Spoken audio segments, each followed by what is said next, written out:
Sean and Chuck, thank you so much. We want to get you out to the damage zone, and our thoughts and prayers certainly with our friends in northern Johnson County. Our Logan Gay is live tonight at Stones Crossing and 135. Logan, this was one of the hardest hit areas. What are you seeing out there? Yeah, that's right, Jenny. I'm still in the former Marsh's parking lot, and I just wanted you to take a look at some of the damage that's behind me. This is the old Marsh, and just look at what happened. I assumed this used to be on the roof and now is on the ground. If you look closely, you can see that there are wires coming down from the roof. Part of the structure has even started coming down from the roof just because of this debris that has fallen over. I can only imagine, just luckily that no one was standing there.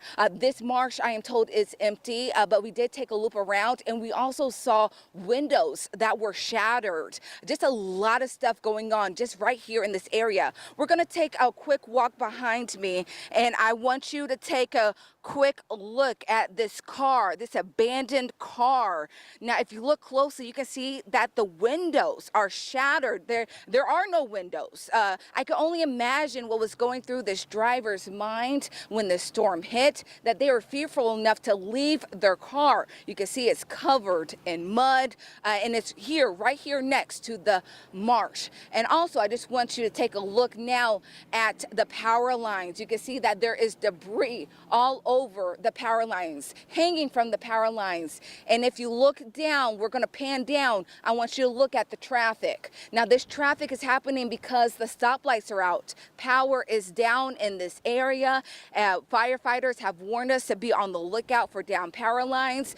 We have seen a lot of people driving by, taking pictures and just looking at the damage. But I would suggest that if you don't have to be out, stay indoors, because you don't want to be caught in this traffic. It's not worth it. They're trying to pick things up. They're trying to clean it up and make it safe for everyone. So if you don't have to be out, stay indoors while things get worked out. But again, a lot of damage in this area. And this is just some of the beginning. There are houses that have no roofs. There are trees that are down, and it's all just trying to be picked up. The fire department was here in this parking lot not so long ago. There was also a light post that's down. So just a lot going on here. As we continue to discover more and also try to talk to some neighbors about what they've seen, we will get that to you on air and online. Just check back in with us.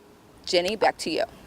All right, Logan, thank you. Pretty incredible to see that former Marsh store, the roof just collapsed there. And as Logan mentioned, many neighborhoods have been impacted by the tornado. In fact, we want to show you some video we've been showing all afternoon long. It's really incredible to see the power of this storm. You can take a look. This is a funnel cloud going through the flats at Stones Crossing apartment complex. We do want to let you know that most of this apartment complex is under construction, but take a look at that debris churning up as the storm moves right through that apartment complex. And just to give you an idea exactly where this is, if you're familiar with State Road 135 and Stones Crossing, kind of where Logan was, this is a little bit east on Stones Crossing Road, just south of the barn at Bay Horse Inn.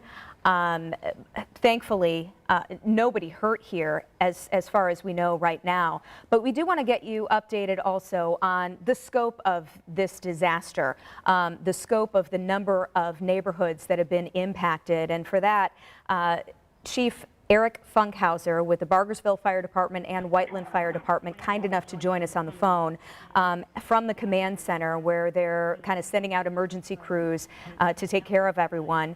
Eric, can you hear me? Yes, I can. Okay, Chief, thank you. First of all, talk to me about how large an area you're dealing with as far as, the number of homes damaged and the area impacted by this tornado. Yeah, we're dealing with a pretty large area at this time.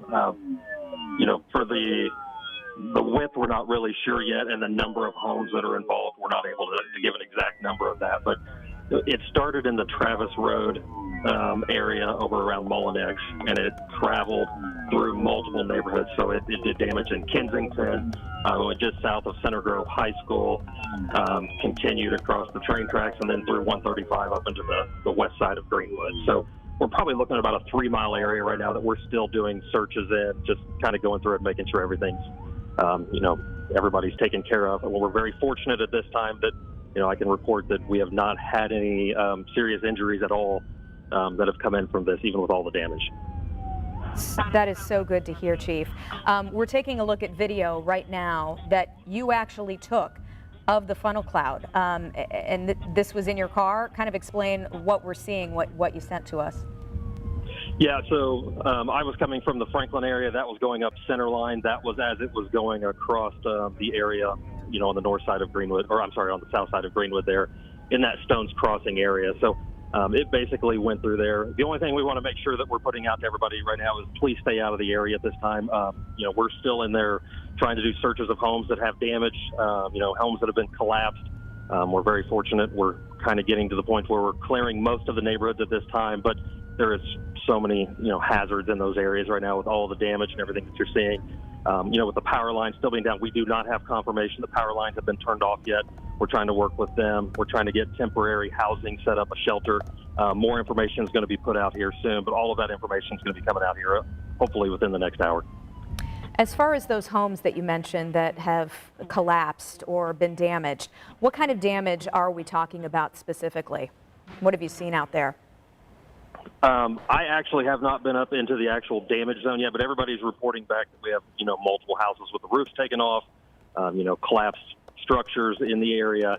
We're still having areas right now where we're taking chainsaws just to cut through, to get through the roads, to open up, just to get back to some of the houses and see what's going on. So, again, we're not hearing of any major injuries at this time, but we're still trying to search the area, and make sure that we get that done. So if everybody can stay out of the damaged area and out of the hot zone at this time, that would just help us out a bunch. Chief, I can't help but ask, it's only been 3 months since you've been in this exact same scenario.